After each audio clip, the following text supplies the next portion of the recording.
Guys, tuzan ke ho hi zinga helaya kana o hi jen vi alu ting hi ta zin na tu na sung se chu ki phin wa hi wa do dinga tun tha bang chu tun tha ai phin do na o he la nga hoi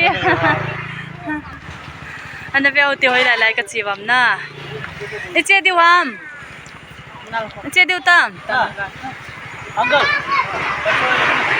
That 23, 20, 25 ahead na. Tuning ko hi ke ho. Noma party bolong ka hi pobe. Aho suti mu ako na hi ke nong hostela cha te nau ti ho adinga bule me. Hon na ai ki thopia panala asi. Za ken jong khat ve chi kan ga ke pui do hen ti ana. Ga ba do ti he. Choi nop sa mane boy na guys. Ama on zen vi. Ama zon zen vi hinda tha ba din ta ja hina. Achi ting len akala he ki bil to na ha ji jin.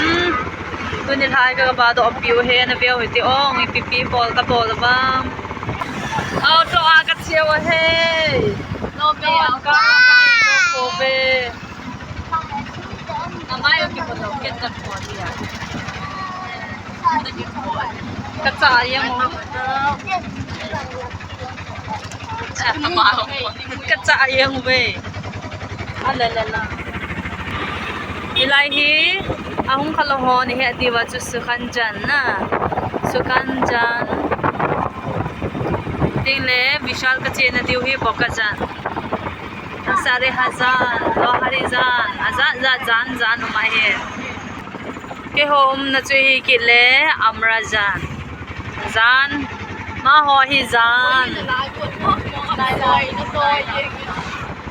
wow Diwali lai hi na pa ala zeng e wow Diwali lai lots of lights.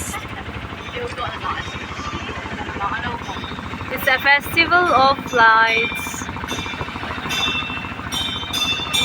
Mandir yang cho ye na ma hon pathian ho lo CM2 ho hi wanga na a pathian ho ja hi na sa ta ho si ba a ho na ho in si da mandir temple ho zo ai ta je ji chilai hi Bakazan thana nang a get chilai get na Bakazan thana he kim chong lai hi lo na ting tha ga lai ji asong lang lampi ji la ko na he Bakazan lampi ki panai de ado photo de this year Bakazan road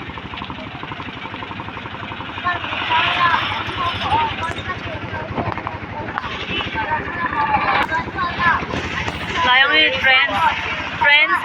Trends Mall Bakazan adinga Trends Vishal Teni he one kizona thupi loya kanai kola wang chatama tame kol kon Trends ako na he gam thabe talo na 5 minutes mo ga kizona Vishal pa anatika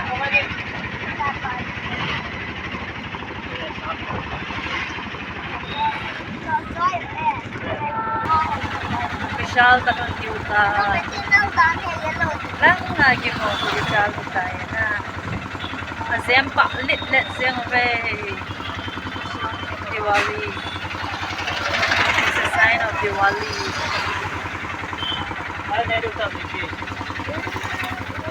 Chihe Vishal Mega Mart. Leki tao ite kalau dia time lo kapal lo hen na bu thima kan bol de lang hen ding ta ba kan kap tha diu chu chi ta cha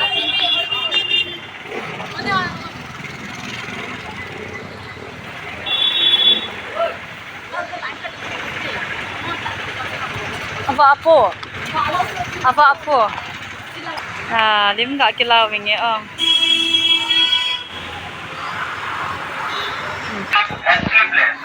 lok hello hi wanga ki ho ki pat diu tai nang ve mo Sila yo bo hay lang amaham.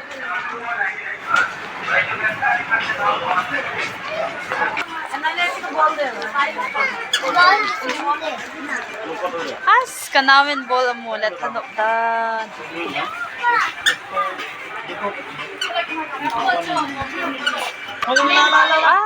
Kay na bang Vishalai puya hele. Ade yu thei ba lai mu so go ta ai mu so ta mi sin tin. Akum sa ho na ai le leng vel ziang ai.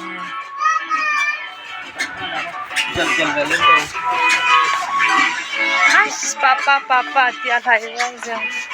Wow, dol na mu kir ham. No lang hi vete. No.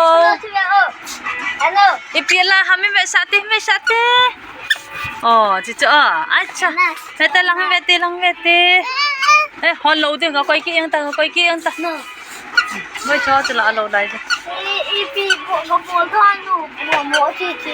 Nó không biết ta kim.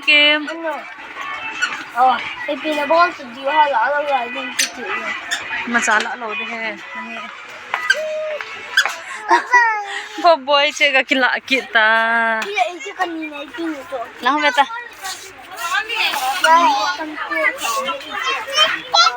Nó không biết ta. Alung hanga kasian yang le. Tong opo boy dia. Opo. Langhin vete.